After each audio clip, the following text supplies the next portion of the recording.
Hi guys, hinumdum mo katong ga-share post ko sa katong gipatay ang inahan sa anak. Muna guys kay mo lang ko ba share ato guys no. Mo ni guys, yang gi-chat. Ay yung comment. Wala sad ta kabalo unsa hinungdan. Basi walay pulos nga inahan maong gipatay sa anak ko. Muna yang kon guys. Muna yang comment.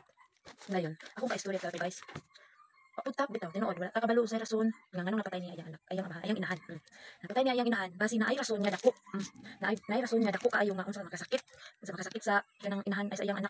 Unsa ka kabalo sa rason. Dapat tuy nakaw nito nga basin sa isa kay gayon nga wala natagaan basin nga na ba nga rason. Basi isa kay gayon nga wala natagaan sa kinahanglan sa anak, wala nahatag sa inahan. Muna guys.